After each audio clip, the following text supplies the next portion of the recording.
Assalamualaikum warahmatullahi wabarakatuh. Salam Om Swastiastu, Namo Buddhaya, salam kebajikan.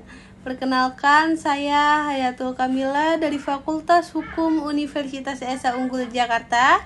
Video ini saya buat untuk memenuhi tugas individu pada mata kuliah Hukum Internasional yang diampu oleh dosen Ogian Hafiz Juanda SH LLM. Oke, pada kali ini saya akan membahas mengenai penyelesaian sengketa wilayah dalam hukum internasional dengan studi kasus sengketa Laut Cina Selatan antara Filipina dan Tiongkok yang diputus resmi oleh Permanent Court of Arbitration atau PCI pada tahun 2016. Pembahasan saya menjadi 4 bagian, yaitu landasan teori, studi kasus, kaitan dengan Indonesia, analisis, dan kesimpulan. Oke, sebelum masuk ke kasus, saya akan menjelaskan dulu dasar teorinya. Pertama, mengenai sumber hukum internasional berdasarkan pasal 38 ayat 1 Statuta Mahkamah Internasional. Sumber hukum internasional itu ada 4. Pertama, perjanjian internasional. Kedua, kebiasaan internasional. Ketiga, prinsip hukum umum. 4, jurisprudensi dan pendapat ahli. Dalam kasus yang akan saya bahas ini, sumber hukum utamanya adalah UNCLOS 1982 United Nations Convention on the Law of the Sea, yaitu konvensi PBB tentang hukum laut yang mengatur soal batas wilayah laut, zona ekonomi eksklusif, dan landasan kontinen. Selanjutnya, yang kedua, mengenai prinsip kedaulatan negara atas wilayah laut. Dalam hukum internasional, setiap negara punya hak kedaulatan atas wilayahnya, termasuk wilayah laut sesuai ketentuan UNCLOS, yaitu laut teritorial sejauh 12 mil laut. Selanjutnya, zona tambahan yaitu 24 mil laut, dan zona ekonomi eksklusif atau ZEE sejauh 200 mil laut dari garis pangkal. Nah, konsep inilah yang jadi dasar sengketa antara Filipina dan Tiongkok. Kalian bisa lihat ya, gambarnya di sini ada 12, 24 sama 200. Oke, sekarang kita akan masuk ke studi kasusnya. Yang dimana di sini ada kronologi sengketa Filipina dan Tiongkok.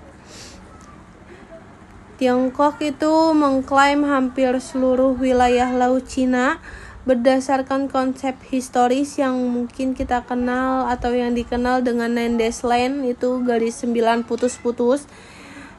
Itu yang bikin dia ngeklaim wilayah tersebut. Klaim ini bersinambungan langsung dengan wilayah laut yang menurut UNCLOS itu masuk ke dalam zona ekonomi eksklusif Filipina, khususnya sekitar Kepulauan Spratly dan wilayah Scarborough Shoal pada tahun 2013. Filipina secara resmi mengajukan gugatan terhadap Tiongkok ke Permanent Court of Arbitration atau PCI di Den Haag, Belanda. Berdasarkan mekanisme penyelesaian sengketa yang diatur dalam Aneks 7 UNCLOS pada tanggal 12 Juli 2016, PCI mengeluarkan putusan yang intinya menyatakan bahwa klaim historis Tiongkok yang Nandes Land itu tidak memiliki dasar hukum dalam UNCLOS. Terus PCI juga menegaskan bahwa Tiongkok telah melanggar hak berdaulat Filipina atas zona ekonomi eksklusifnya. Jadi jelas ya di sini bahwa PCI telah mengeluarkan putusan yang dimana Nandes Land itu tidak memiliki dasar hukum dalam UNCLOS, dan di sini juga PCI menegaskan bahwa Tiongkok melanggar hak berdaulat Filipina gitu. Nah, ini dia yang menarik untuk dianalisis dari sisi hukum internasional. Meskipun putusan ini final dan putusan ini mengikat secara hukum, Tiongkok menolak mengakui dan tidak patuh dengan putusan yang dikeluarkan oleh PCI. Ini salah satu kelemahan mendasar dalam hukum internasional. Kenapa? Karena yaitu hukum internasional nggak ada lembaga eksekutif yang bisa memaksa negara untuk patuh gitu. Berbeda dengan hukum nasional yang punya aparat penegak hukum. Ini berkaitan dengan konsep hukum internasional, yaitu bersifatnya lebih bergantung pada konsensus dan itikat baik antar negara, state consent, bukan pada kekuatan memaksa seperti hukum domestik. Tuh, teman-teman. Jadi di sini ada bedanya ya. Selanjutnya yang ketiga berkaitan dengan Indonesia. Meskipun Indonesia bukan pihak bersengketa yang ada dalam kasus ini, wilayah Laut Natuna Utara juga bersinanggungan dengan klaim Nandes Land Tiongkok. Indonesia secara konsisten menegaskan bahwa Laut Natuna Utara berada di dalam zona ekonomi eksklusif sesuai UNCLOS 1982 dan tidak mengakui klaim historis Tiongkok yang tidak memiliki dasar hukum sesuai putusan PCI 2016 tersebut. Sikap dari sini terlihat beberapa langkah yang pernah diambil pemerintah Indonesia, diantaranya mengganti nama wilayah utara Kepulauan Natuna menjadi Laut Natuna Utara pada peta resmi 2017. Untuk mempertegas kedaulatan wilayah, serta mengirimkan nota protes diplomatik (notes verbal) kepada PBB terkait pelanggaran wilayah oleh kapal-kapal Tiongkok di sekitar zona ekonomi eksklusif Natuna. Contohnya yaitu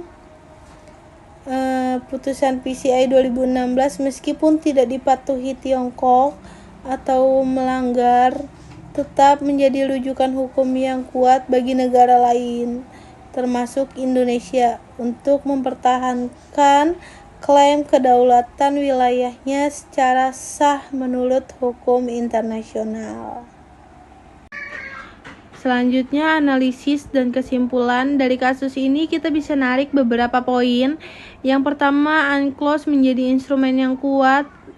Kenapa? Karena dia bisa ngatur batas wilayah laut antar negara. Terus yang kedua, mekanisme arbitrase internasional seperti PCI berperan penting sebagai sarana penyelesaian sengketa secara damai. Sesuai dengan pasal 33 Piagam PBB tentang penyelesaian sengketa internasional secara damai. Yang ketiga, efektivitas hukum internasional sangat bergantung pada kepatuhan negara, karena tidak ada mekanisme pemaksaan layaknya hukum nasional. Tuh. Keempat, di sini ada putusan hukum internasional tetap punya kekuatan seperti rujukan diplomatik dan hukum, seperti yang terlihat dari sikap Indonesia dalam mempertahankan kedaulatan Laut Natuna Utara. Kasus ini menjadi contoh nyata bahwa teori dan praktik hukum internasional bisa berjalan beriringan gitu, sekaligus menunjukkan tantangan realnya dalam penegakannya gitu. Demikian pembahasan yang bisa saya sampaikan mengenai penyelesaian sengketa wilayah dalam hukum internasional dengan studi kasus sengketa Laut Cina Selatan antara Filipina dan Tiongkok. Kesimpulannya, hukum internasional memberikan kerangka hukum yang jelas melalui instrumennya seperti UNCLOS. Namun implementasinya tetap bergantung pada kepatuhan dan itikat baik negara-negara yang bersengketa. Saya Hayatul Kamila, mahasiswa Fakultas Hukum Universitas Esa Unggul Jakarta, mengucapkan terima kasih atas perhatiannya. Mohon maaf apabila ada salah atau kekurangan penyampaian materi. Wassalamualaikum warahmatullahi wabarakatuh. See you, bye-bye.